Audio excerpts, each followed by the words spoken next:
آج سورہ بقرہ کی آیت نمبر 122 سے ہم آغاز کریں گے۔ یہ 15واں رکوع ہے اور 15ویں رکوع سے لے کر 18ویں رکوع تک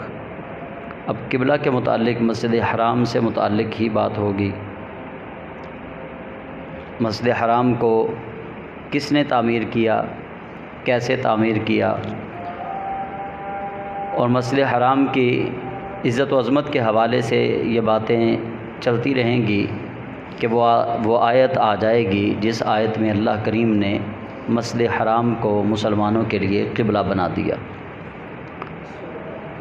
آیت نمبر 121 کی پہلے تلاوت کرتے ہیں۔ اللہ تعالیٰ نے اس آیت کو رپیٹ کیا ہے، جیسا کہ پہلے بھی میں نے یہ آیات سورہ بقرہ میں یہاں 3 مرتبہ آئی ہے،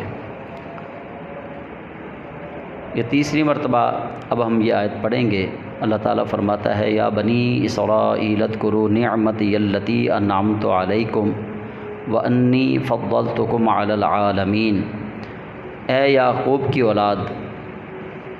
یاد کرو میری اس نعمت کو جو میں نے تم پر کی۔ وانی فضلتکم علی العالمین، اور بے شک میں نے تمہیں فضیلت دی عالمین پر۔ اور اس سے اگلی آیت میں اللہ فرماتا ہے، واتقوا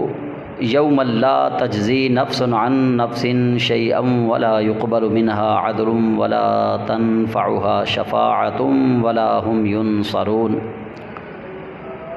فضیلت کی بات کر کے اللہ رب العزت اگلی آیت میں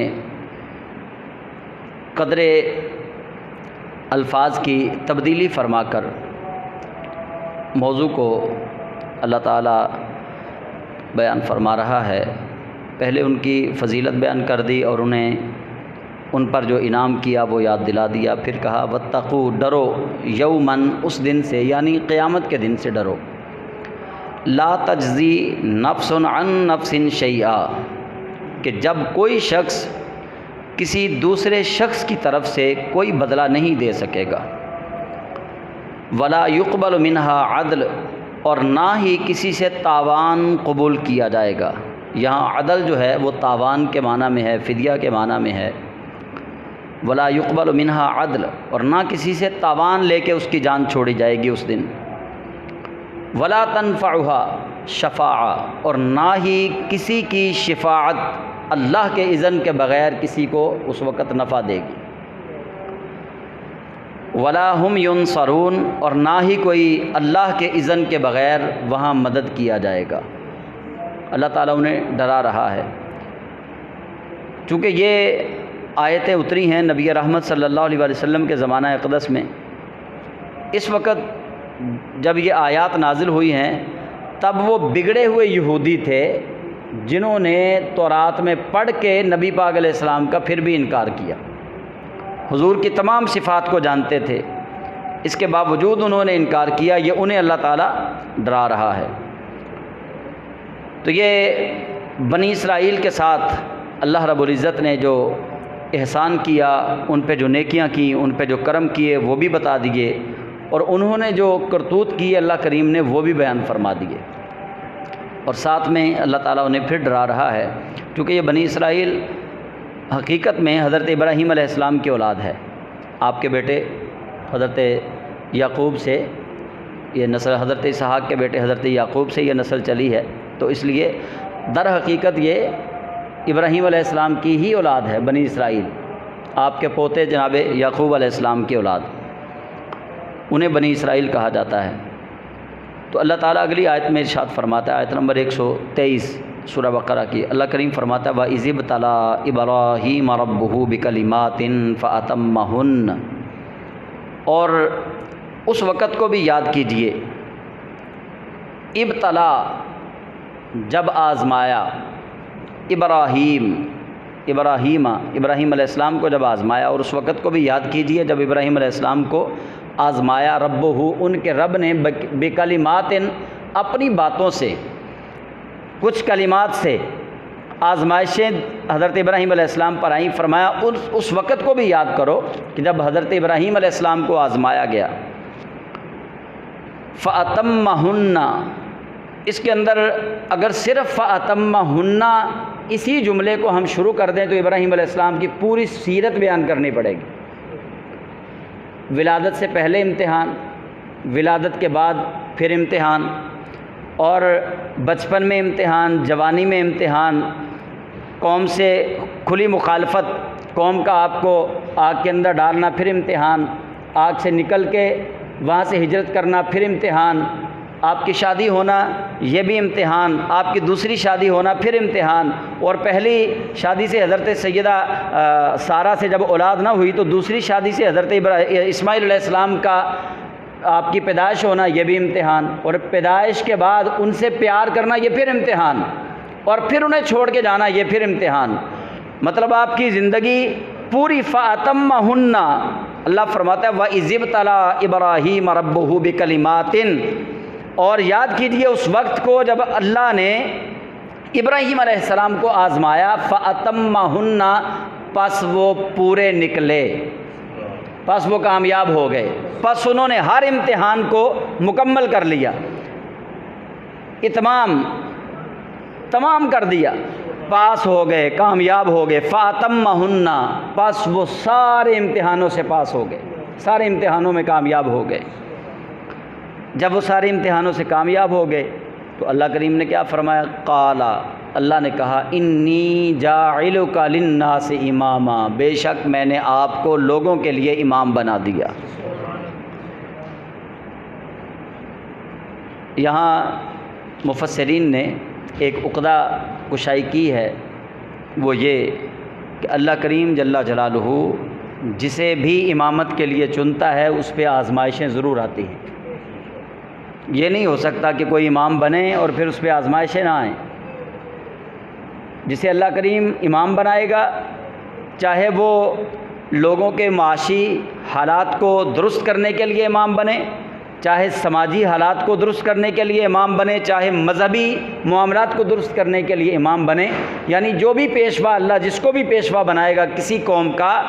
وہ آزمائشوں سے گزرے گا ضرور۔ یہ نہیں ہو سکتا کہ وہ آزمائشوں سے نہ گزرے اور اللہ کریم جل جلالہ اس کو امامت عطا فرما دے۔ امام پیش رو کو کہتے ہیں، امام مقتدا کو کہتے ہیں، امام رہبر و رہنما کو کہتے ہیں۔ تو اللہ نے جتنے انبیاء کرام کو نبوتوں سے سرفراز فرمایا، نبوت جو ہے یہ امامت کی بڑی سٹیج ہے۔ اب تو خیر نبوت کا دروازہ بند ہے۔ تو اللہ کریم جل جلالہ نے حضرت ابراہیم علیہ السلام سے کہا انی جاعلک للناس اماما، امتحانات کے بعد فرمایا میں تجھے لوگوں کا امام بناؤں گا۔ اب ابراہیم علیہ السلام نے آگے سے کیا کہا؟ قال ومن ذریتی، ابراہیم علیہ السلام نے کہا میری اولاد کو بھی، یا اللہ مجھے امام بنائے گا تو میری اولاد کو بھی بنائے گا۔ اب یہاں جو ہمارے ہاں شیوخ کا طریقہ ہے کہ وہ اپنی اولاد کو اپنا جانشین مقرر کرتے ہیں، یا دیہاتوں میں اکثر ایسا ہوتا ہے کہ کوئی امام صاحب بوڑھے ہو گئے، ان کا بیٹا ہے تو گاؤں والوں نے اسی کو امام بنا لیا۔ اچھا، پھر وہ امام صاحب کا بیٹا جو ہے وہ اہل نہیں ہوتا، نہ وہ حافظ قرآن ہوتا ہے، نہ وہ قاری قرآن ہوتا ہے، نہ اس کو قرآن پڑھنا آتا ہے، اور نہ وہ کوئی حدیث کے مسائل جانتا ہے، نہ قرآن کے مسائل جانتا ہے، لیکن ہم لوگ فقط اس کو امام صاحب کا بیٹا ہونے کی وجہ سے جانشین بنا لیتے ہیں، اپنا امام بنا لیتے ہیں۔ تو کچھ لوگ یہاں سے دلیل لاتے ہیں، کہتے دیکھے جی اللہ کریم جل جلالہ نے ابراہیم علیہ السلام پہ انعام کیا، انہیں بنایا امام، اور جب ان کو اللہ نے امام بنایا تو ابراہیم علیہ السلام اللہ کی بارگاہ میں کہتے ہیں وَمِن ذُرِّيَّتِي، یا اللہ مجھے تو امام بنا دیا، میری اولاد کو بھی۔ لیکن اگلی آیت جو ہے، آیت کا اگلا حصہ جو ہے وہ اس بات کی دلالت کر رہا ہے، اس بات پر کہ امام بننے کا حقدار ہے آپ کا بیٹا، لیکن اس کے لیے شرط یہ ہے کہ وہ اللہ سے عہد نہ توڑے۔ اللہ فرماتا ہے قال لا ینال عہد الظالمین، فرمایا میرا یہ تجھ سے وعدہ ہو گیا، تجھے بھی امام بناؤں گا، تیری اولاد کو بھی امام بناؤں گا، لا ینال عہد الظالمین، لیکن یہ میرا عہد جو ہے، یہ میرا وعدہ جو ہے وہ ظالموں کے لیے نہیں ہے۔ یعنی اے پیارے پیغمبر ابراہیم، آپ کی اولاد میں سے اگر کوئی ظالم نکلے، آپ کی اولاد میں ظالم کس کو کہتے ہیں؟ جو حد سے تجاوز کرے۔ آپ کی اولاد میں سے اگر کوئی ظالم نکلے، اس کے ساتھ یہ وعدہ نہیں ہے کہ میں اسے امام بناؤں گا، وہ امام نہیں ہوگا۔ تو جو کوئی امام مسجد کا بیٹا ہے، کسی شیخ کا بیٹا ہے، اور وہ دین متین پہ نہیں چل رہا، قرآن کی تعلیم صحیح سے حاصل نہیں کر رہا، سنت کی تعلیم صحیح سے حاصل نہیں کر رہا، اور وہ اللہ کے دین کے جو رموز ہیں ان کو سیکھ نہیں رہا، تو کیا وہ حد سے تجاوز نہیں کر رہا؟ کیا وہ حد سے تجاوز نہیں کر رہا؟ یقیناً وہ حد سے تجاوز کر رہا ہے۔ نبی پاک صلی اللہ علیہ وسلم نے تو اپنی امت پر علم جو ہے وہ فرض قرار دیا ہے،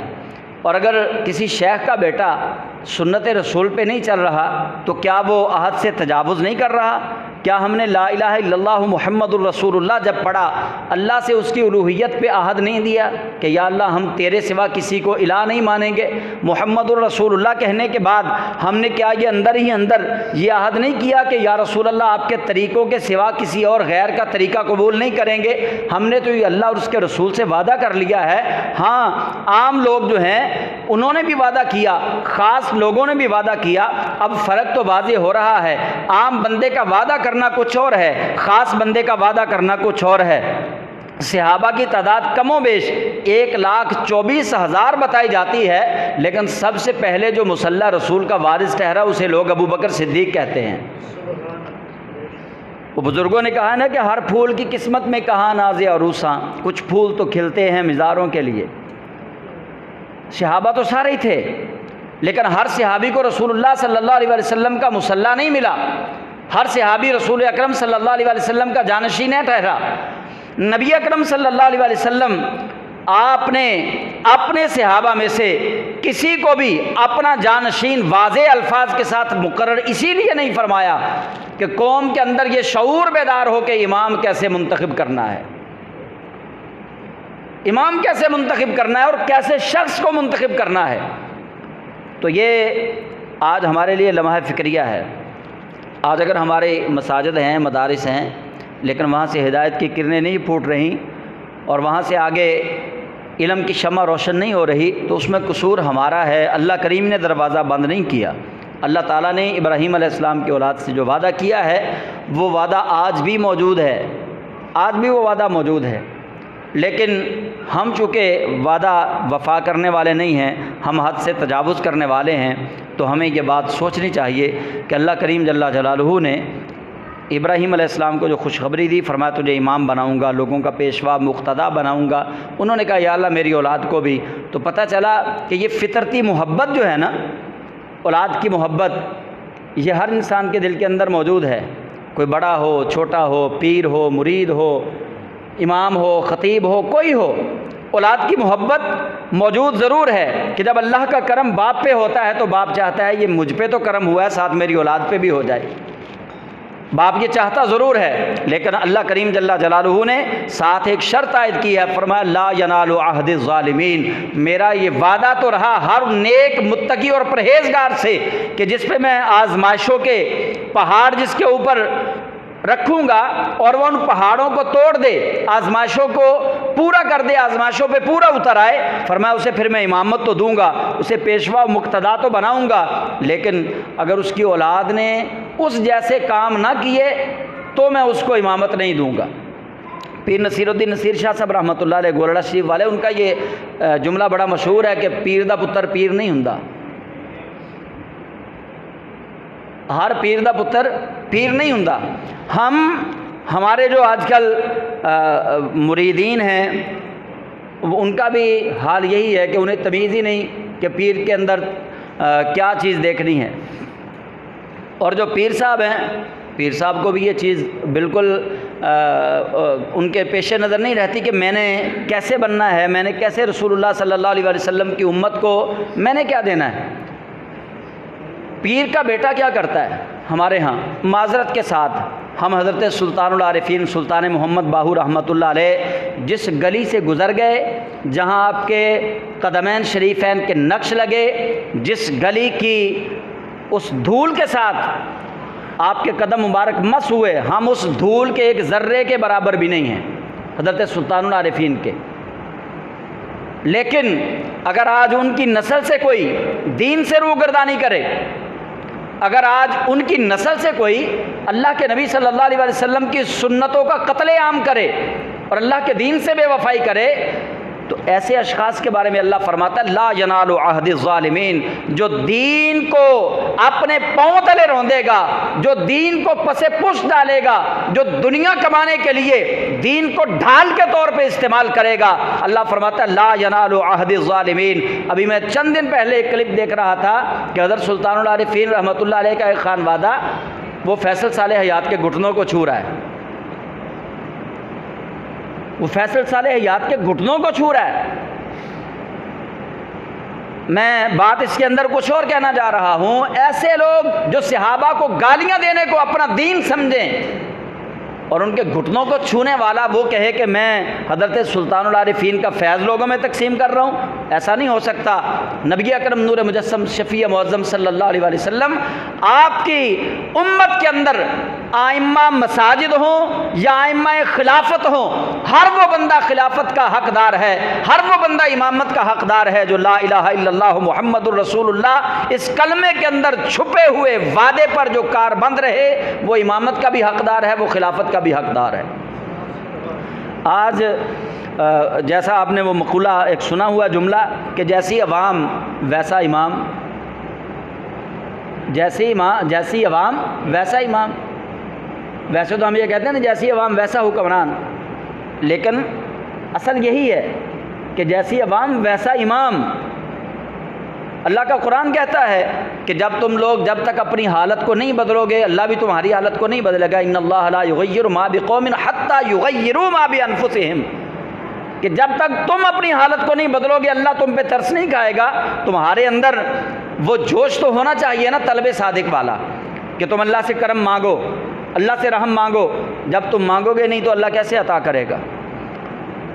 تو آج ہمارے ہاں یہ ان چیزوں کو دیکھنا چاہیے کہ اگر کوئی باپ اپنے بیٹے کے لیے اپنی امامت کا اس کو حقدار سمجھتا ہے کہ میرا بیٹا میرے بعد اس مسلح کا وارث بنے گا، تو اس کو چاہیے کہ اپنے بیٹے کو دین کی تعلیم دے، قرآن کی تعلیم دے، حدیث کی تعلیم دے۔ اور اگر کوئی پیر چاہتا ہے کہ میرے بعد لوگوں کی رہبری اور رہنمائی کے لیے میرا بیٹا جو ہے وہ مسند نشین ہو، تو اس پیر کو چاہیے کہ اپنے بیٹے کو دین رسول اللہ سکھائے۔ اللہ والے جو ہیں وہ اپنی اولاد کو بھی اللہ والا بنانے کی کوشش کرتے ہیں،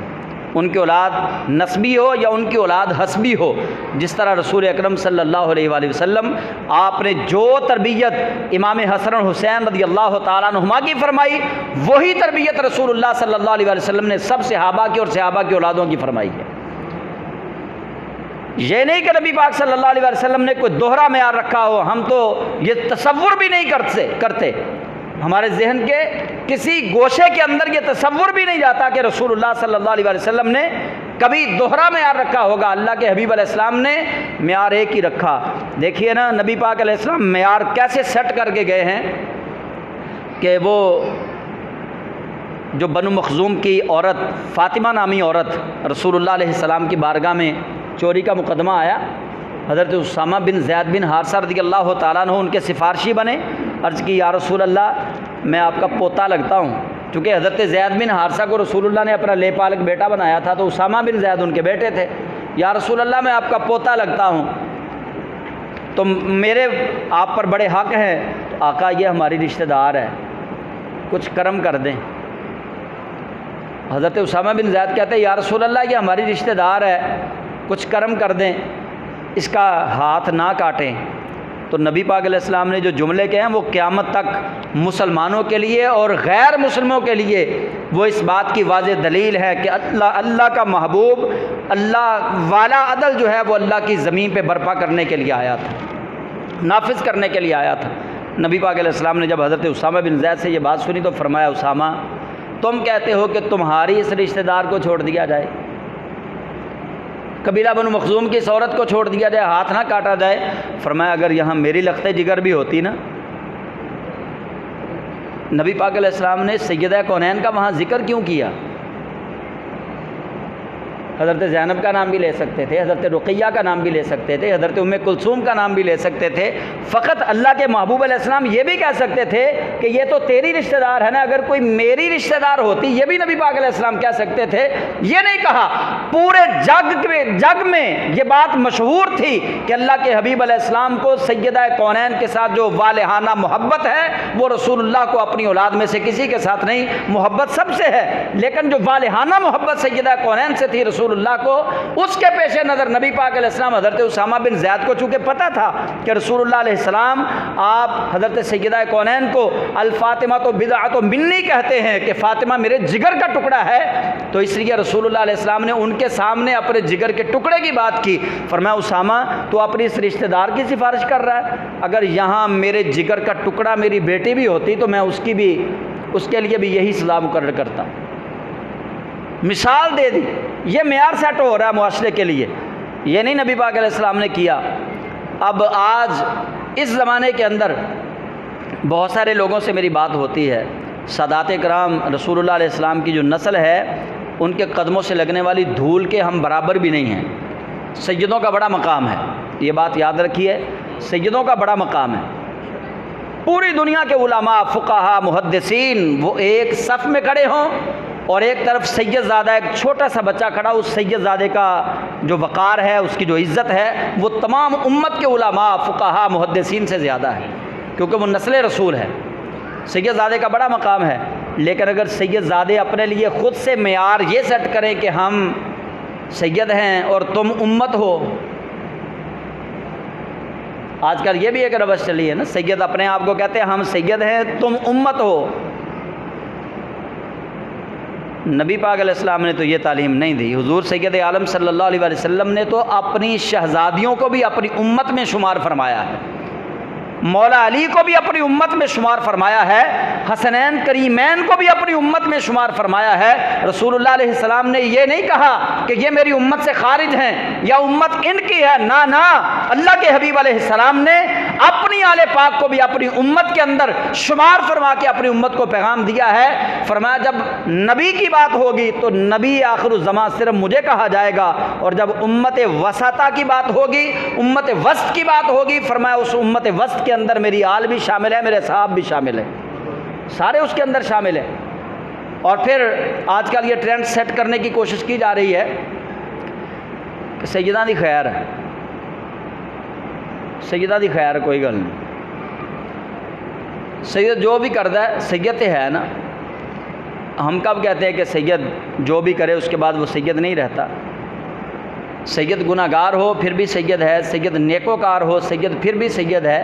لیکن سید کو بھی دیکھنا چاہیے کہ میرے نانا جی سید عالم صلی اللہ علیہ وسلم کن کاموں میں خوش تھے۔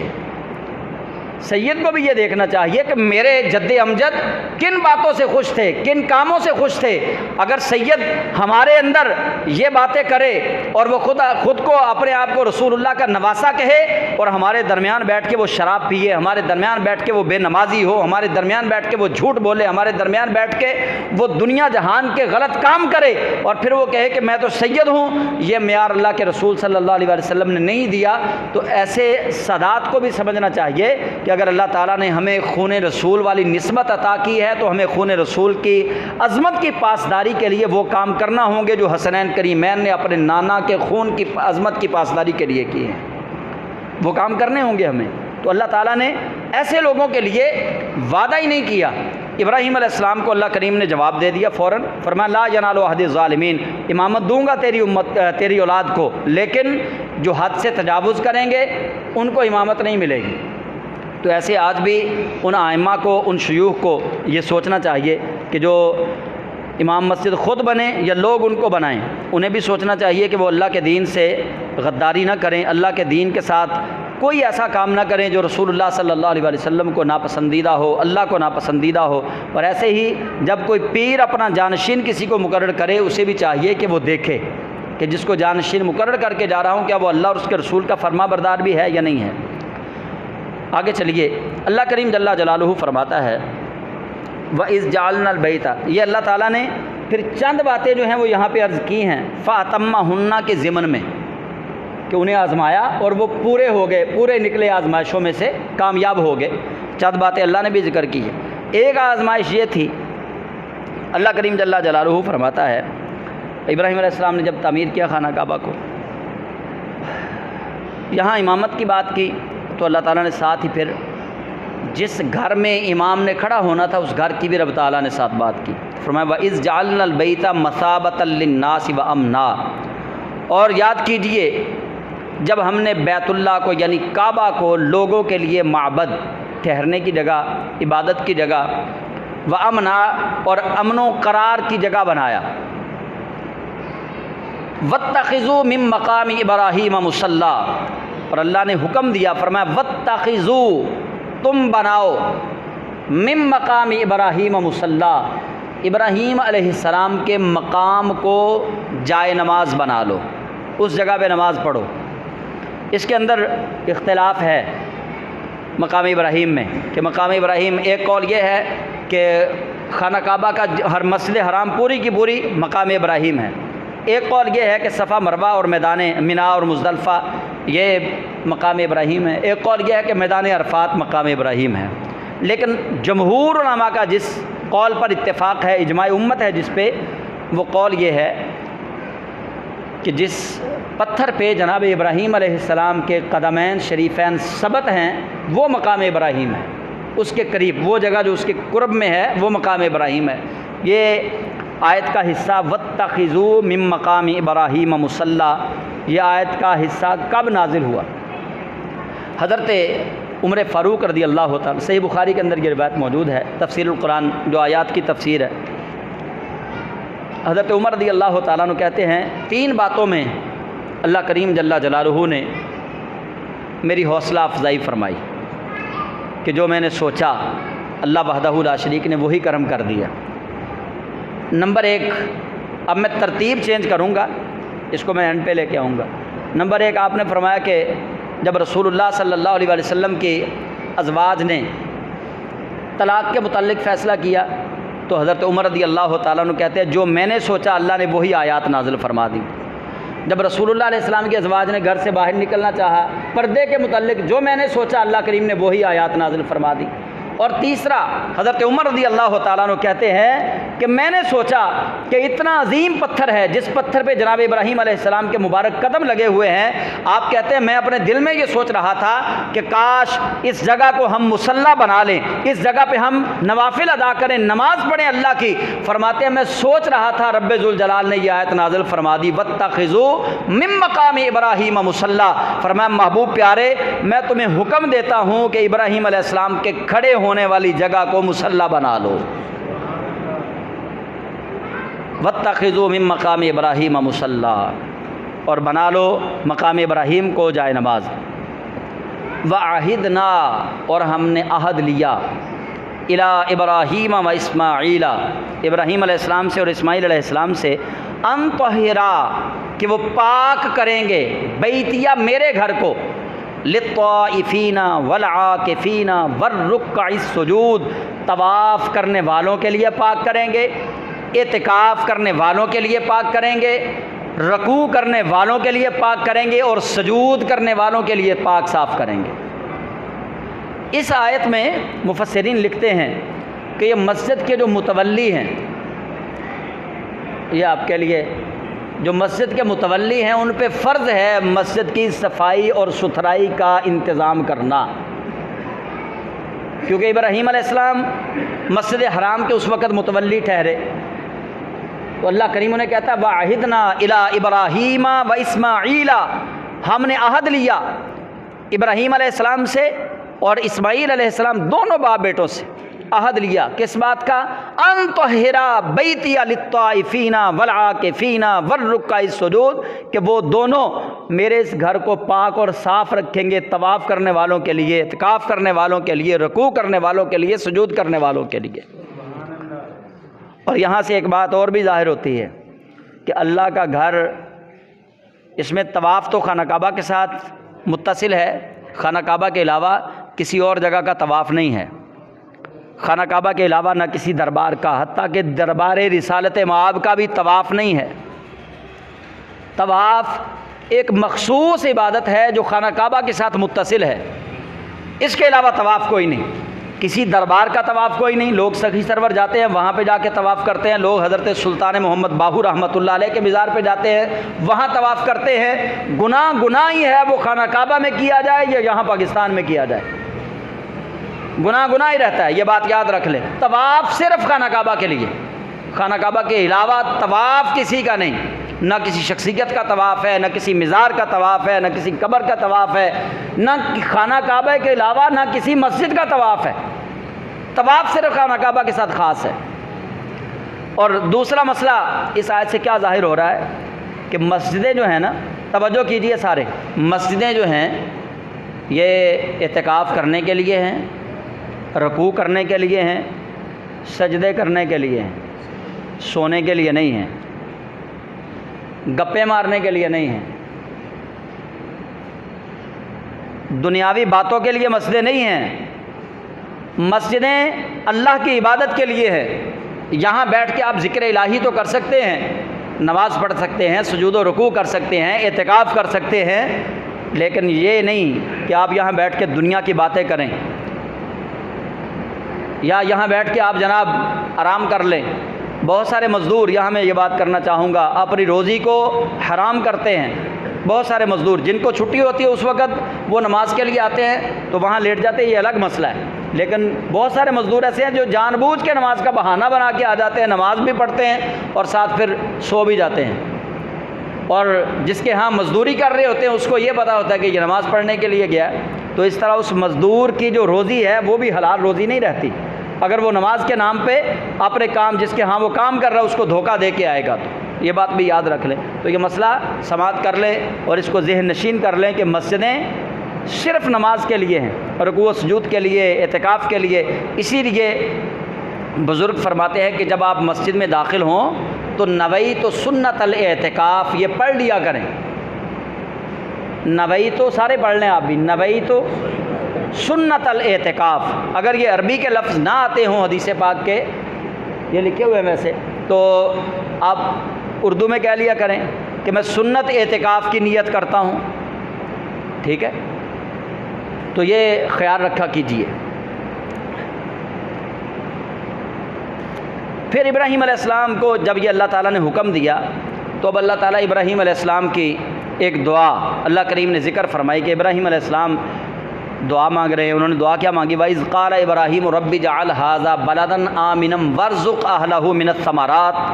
مَنْ آمَنَ مِنْهُمْ بِاللَّهِ وَالْيَوْمِ الْآخِرِ۔ ابراہیم علیہ السلام نے اللہ سے دعا مانگی، وَإِذْ قَالَ إِبْرَاهِيمُ، اور کہا ابراہیم علیہ السلام نے، رَبِّ اجْعَلْ هَٰذَا بَلَدًا آمِنًا، اے میرے رب اس شہر کو امن والا شہر بنا دے، مکہ مکرمہ کو، یا اللہ اس شہر کو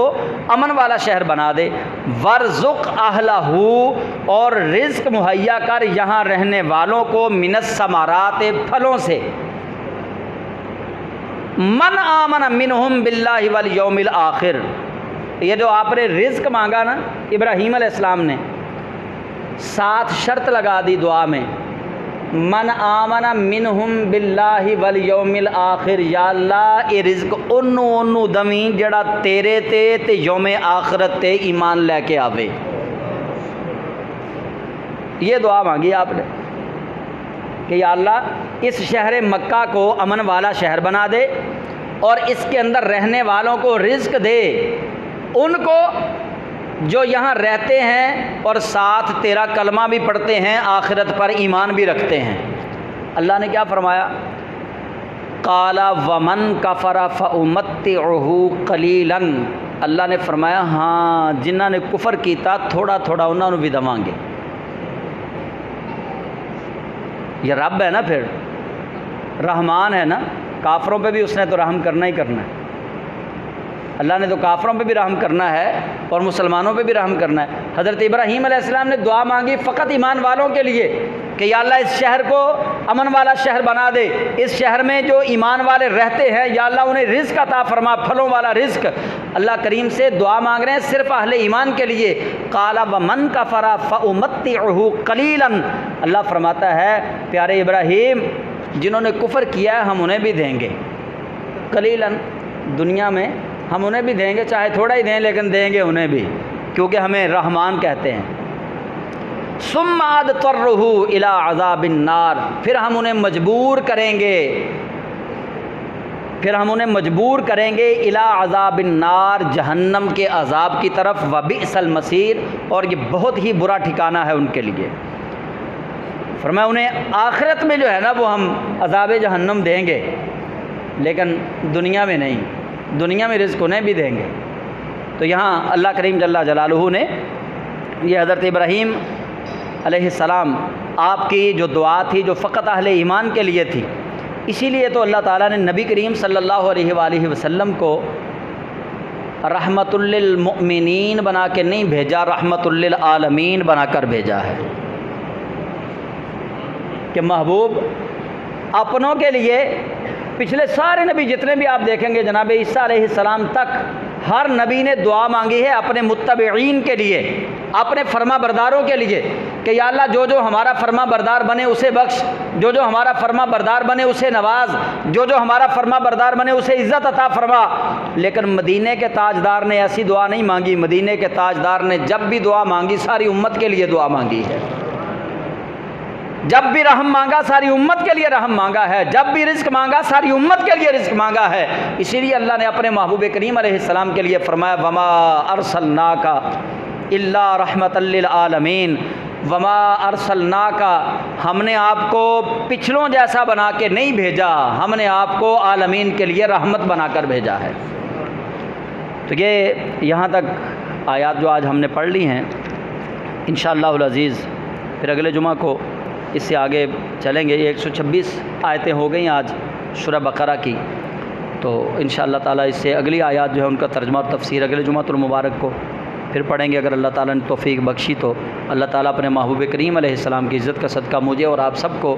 قرآن پاک کو صحیح معنوں میں سمجھنے کی اور اس پر عمل کرنے کی توفیق عطا فرمائے۔ آمین۔ وآخر دعوانا ان الحمد للہ رب العالمین۔